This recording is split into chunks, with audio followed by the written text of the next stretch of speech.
It's our mission to give IT pros a break. So, here it is.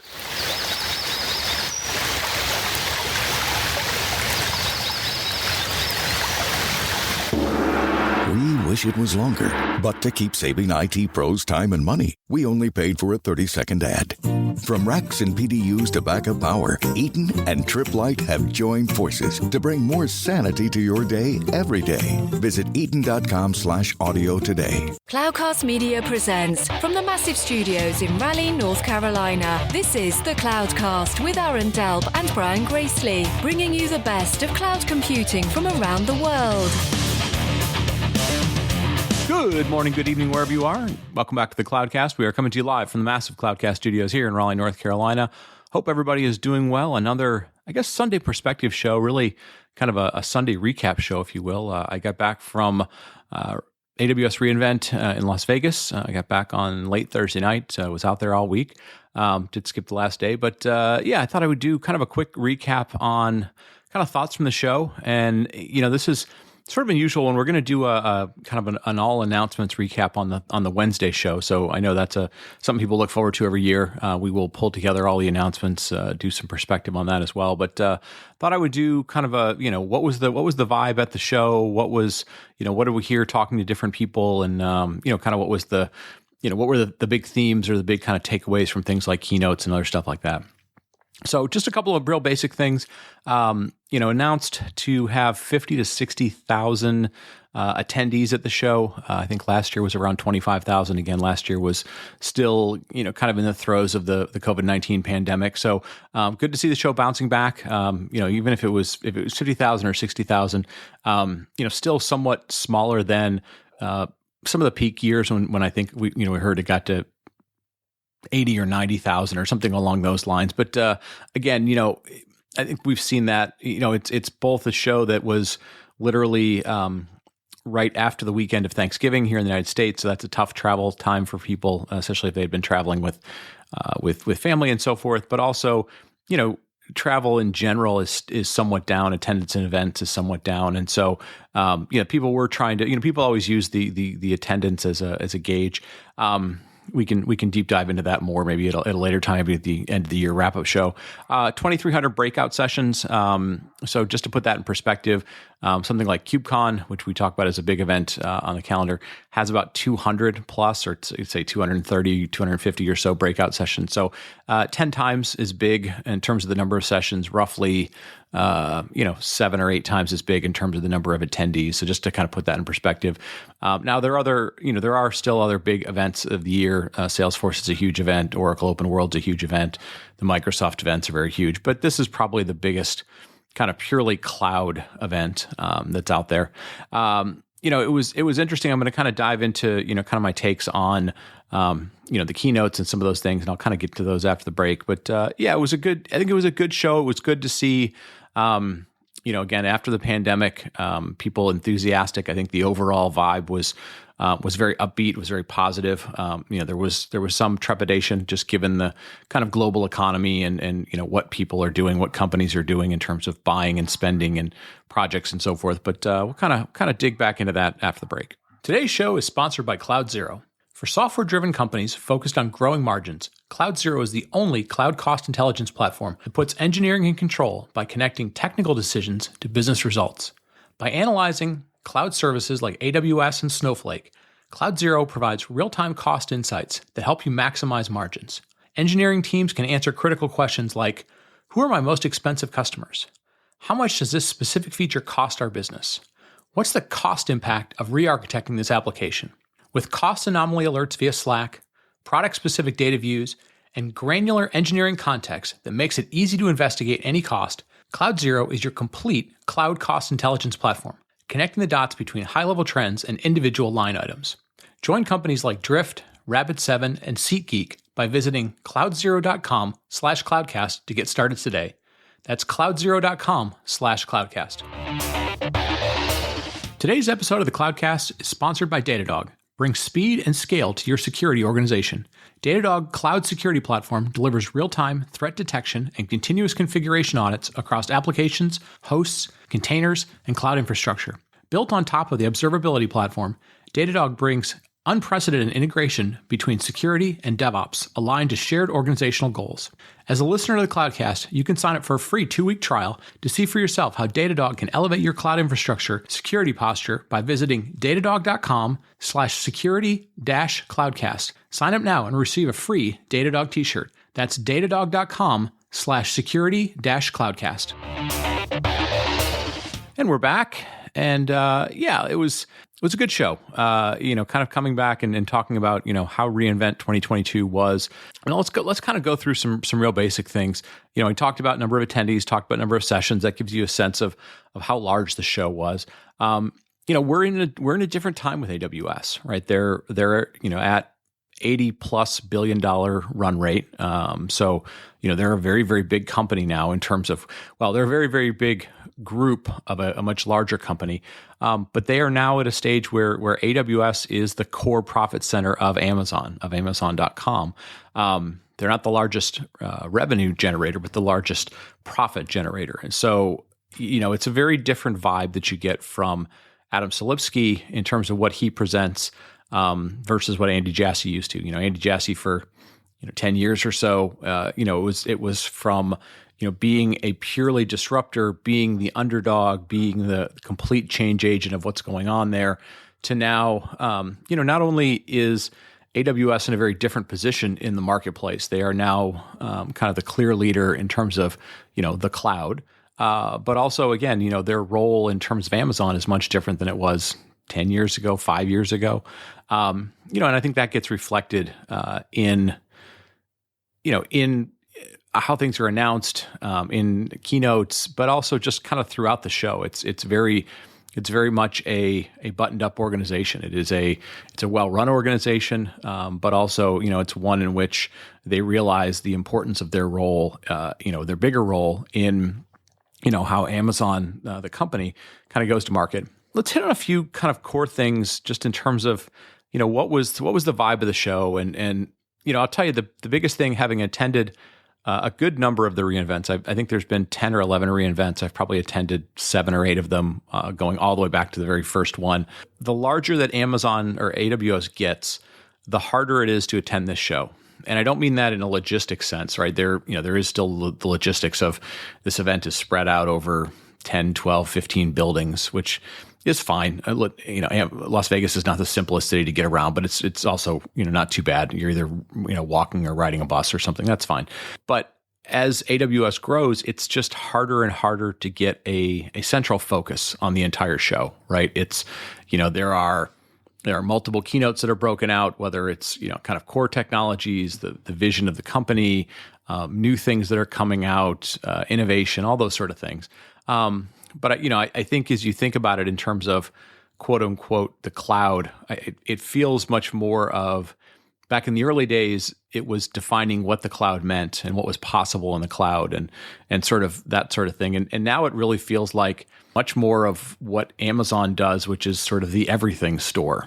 So if any of you have ever read the book, The Everything Store, about Amazon, it really kind of gets into, they sell everything from socks to bicycles to, all sorts, sort of everything under the sun. Amazon, AWS now sells sort of everything under the sun. So for example, I had dinner with people who, cared about security and people who cared about contact centers and people who cared about application developer stuff and, people that were doing kind of far out crazy stuff that had to do with outer space and other things. And that's all cool and fun. But it does make it difficult if you are, trying to cover the show, trying to analyze the show, or even just attend the show to kind of get a focus, to kind of, look at the whole thing and go like, where are the focus areas? Because the reality is, it now literally has dozens of focus areas, and that's not a problem. Amazon AWS does a very good job of, having depth in all those areas. So if you're just going for,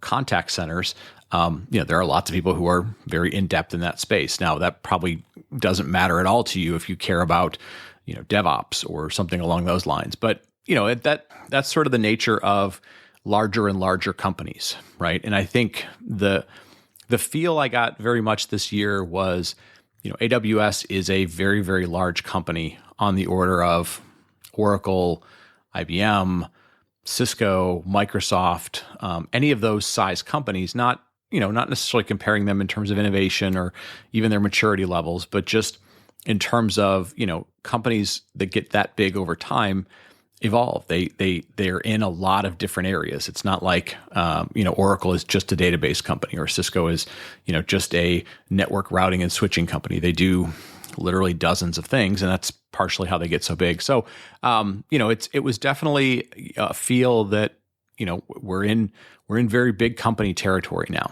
So there was that. I think the next thing that's very obvious when you go to the show is, and again, whether or not this is a good thing or not, people tend to, judge the shows based on headlines and keynotes and things along those lines. And I think, the hardest thing, there's a couple pieces to this. So the hardest thing to do is to follow, not just a good leader, but just an amazing leader. And, I think we've talked about this in the show. Andy Jassy, in the pantheon of people in the IT industry, is up there probably in top 10, top 15, some might say top 5 sort of leaders, just in terms of bringing something new to market, growing it, being tremendously successful with it. And so it's always really hard to follow any sort of leader, whether that's a football coach or a, leader of a business or leader of a government. And so Adam SELIPSKY has a very difficult job to do. And I think what happens is people immediately compare the two of them. And I think what happens sometimes is people forget that, obviously people are different personalities. And so, it's not like AWS has a bench of people that are just Andy Jassy. They have a bench of people, executive people who they're their own personalities. Werner is different. And, everybody is a little bit different. So Adam is much different than Andy. Now, and again, the other thing is the context of what's going on, right? Like I said, they're no longer talking about, why the cloud is better. They're no longer talking about why you need to go to the cloud, right? They're very much focused on like, now what can I offer to you? What new business value can we create? And so, I think for a lot of people that have kind of grown up and watched AWS be this innovation engine and really kind of redefine the paradigm, it is very different to watch how Adam presents things than versus how Andy did. I think the second thing that jumps out at me was, and this is not meant to be a slight or derogatory, Andy, even from the earliest days when, 10 years ago, he walked in there and he had an air of, I'm the smartest guy in the room. And even back when they were a sub-billion-dollar business, his thing was, I'm the smartest guy in the room and you may just not understand yet, but what we do is where you need to be. And I think, and he wasn't the most technical guy in the room. I think there was a misperception that like this guy was super deep technically because he would talk about things in the keynote. And I'm sure to a certain extent he understood what the products were because he was there from them kind of being built. But it wasn't like, he was an engineer. He wasn't replacing Werner. He just, he was incredibly well prepared. I recall, several times I happened to stay in the same hotel he did.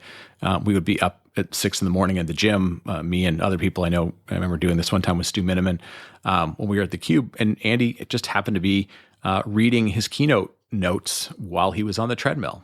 So he was very, very well prepared and able to talk about those things. But he had this air of, I'm the smartest guy in the room, and I'm going to, through sort of sheer will, and then obviously through execution, going to convince you that there is no better place for your applications than in the cloud, and the way the cloud operates and the way that the cloud innovates and the way that the cloud is built and all those sort of things.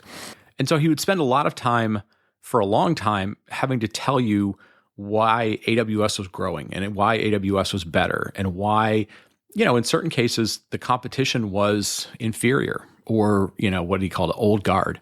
And all of that's sort of gone away, right? And I don't know if that's because, there's a conscious thing of saying like, we're no longer going to position ourselves as sort of the underdog, right? So, they always used to like to show off the Gartner Magic Quadrant for cloud, and they were up to the top right, better than Microsoft and Google and everybody else. That's gone.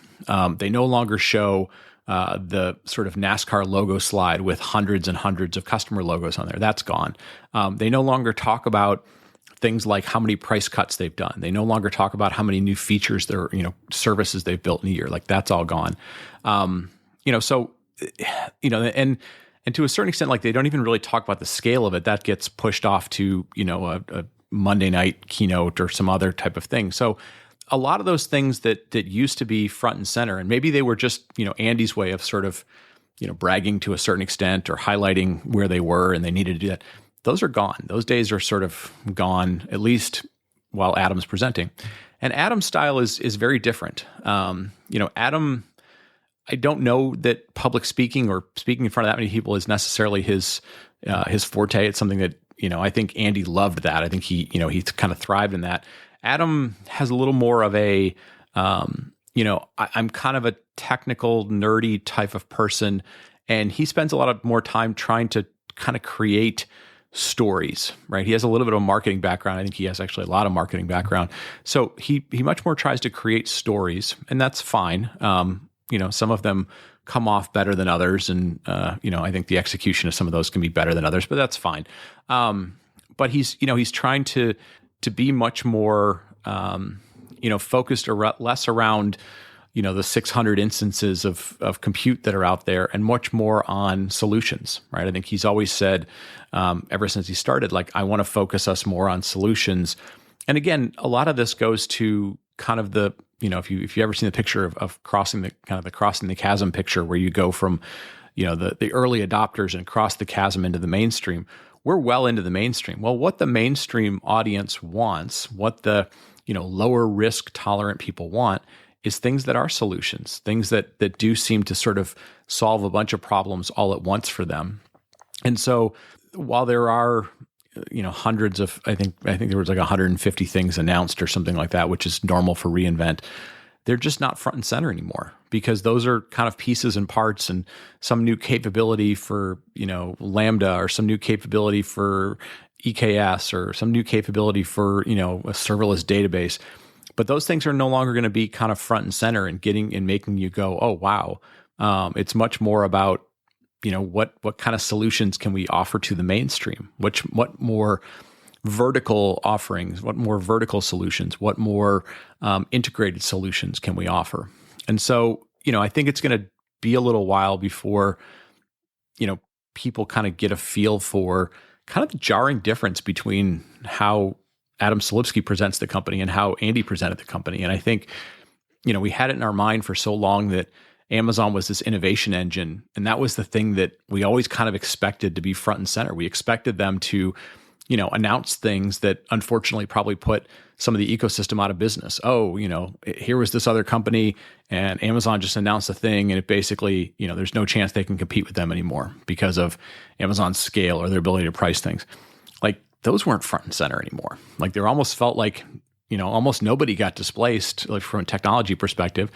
And, again, that's an evolution, right? Early in the days when Amazon had, AWS had very little, and they went to now having hundreds of services, that was part of that process. Where were they going to innovate? Where were they going to, displace things that were, slow and old guard?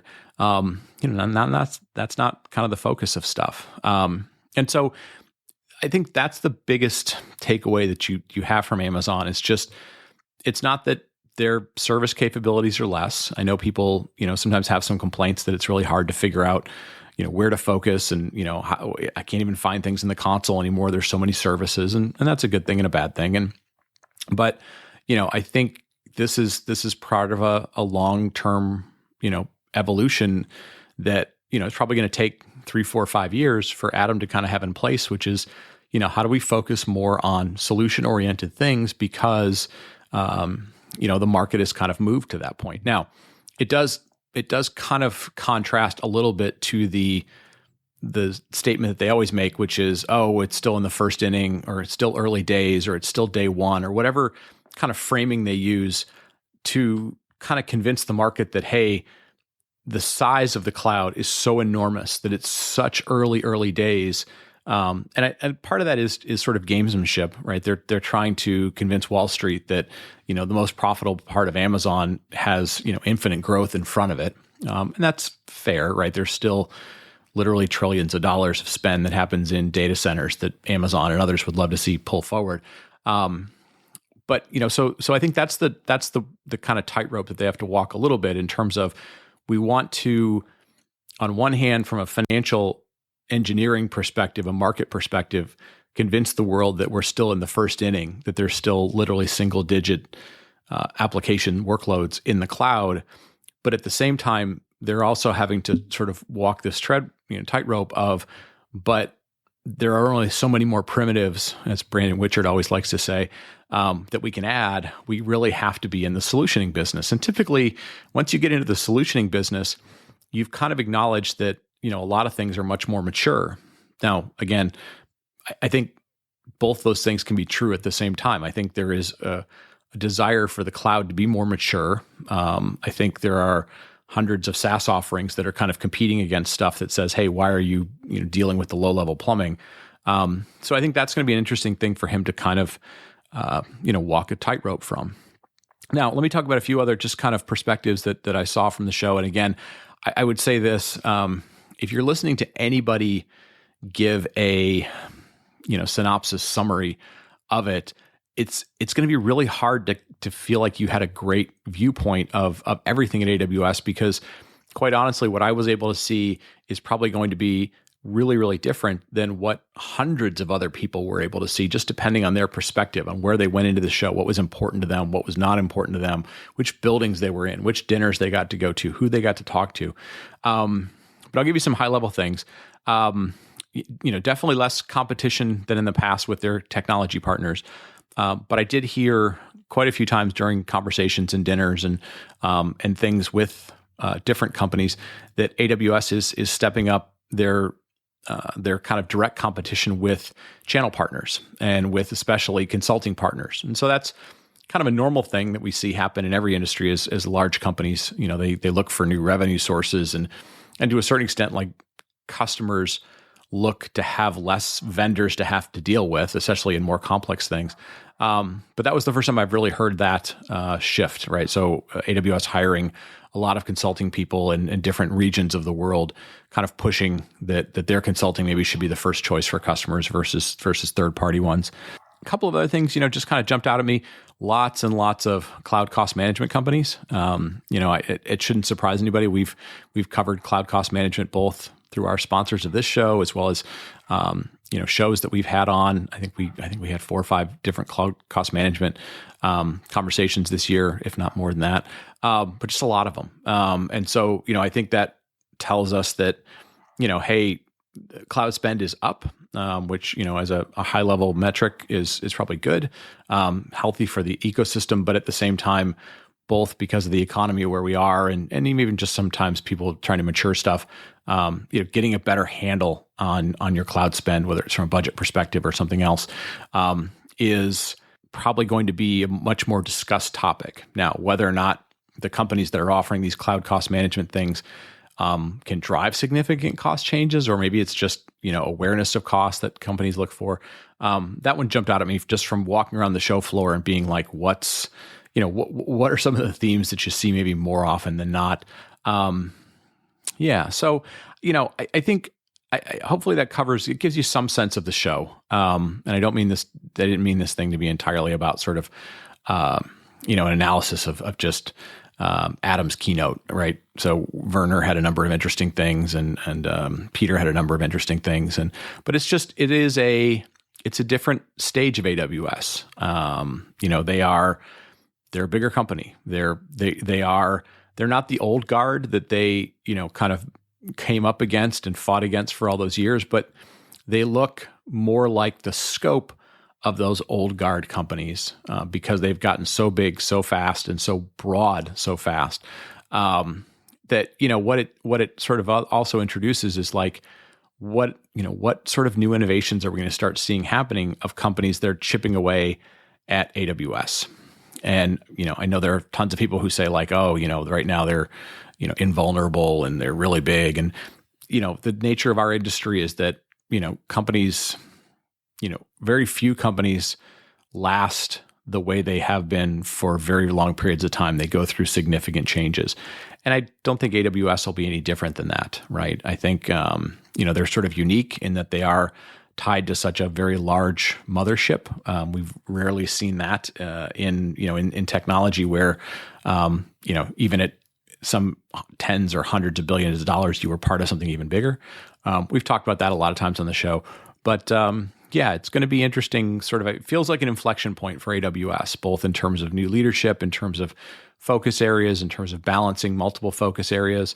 But I think the overall view of the show, the overall guidance of the show was very positive. I think the only sort of negative that came out of it was really just concern about the economy and how that impacts, whether it's people who sell, people who are building projects, will they continue to have their funding? Obviously there's, some concern in our industry with certain layoffs here and there. But yeah, overall positive, but just different, definitely different than, 2 years ago, 3 years ago. And obviously the world is much different than 2 or 3 years ago. But I think AWS in particular, again, where they focus on what the tone of their leadership is, the tone of their message, it's shifted, it's changed, because it has to. And, we're not going to go back to the days when, they are only talking about price cuts or, the number of, how big S3 is. I think those days are probably gone. And it'll be interesting to watch the new evolution of it. I think, if you sort of watch it like we do and you try and always put it into kind of a longer view historical context, it is a new era for AWS. And, so again, it'll be interesting to watch where it goes. So anyways, another Sunday perspective in the books. Thank you all for listening. It was nice to see so many faces that I hadn't seen in years. 3-4 years in person. Great to catch up with a lot of people. I think that's the other sentiment that a lot of people had was, this was one of the first times this, like KubeCon in Detroit, that a lot of people who have been around the cloud for a while got together. And so it's great to see people. So that was the other big takeaway, to see people that you haven't seen in a while, kind of see how they're doing, catch up both personally and professionally. And so anyways, with that, I'm going to wrap it up. Thank you all for listening. Thanks for telling a friend. Thanks for helping us grow the show. We have a number of sort of interesting things here in this last month. We do some wrap-up stuff as we always do. We do some look-ahead predictions, and then, we'll get into the holiday season with all that. So anyways, thanks again, and we'll talk to you next week. Thank you for listening to The Cloudcast. Please visit thecloudcast.net to find more shows, show notes, videos, and everything social media.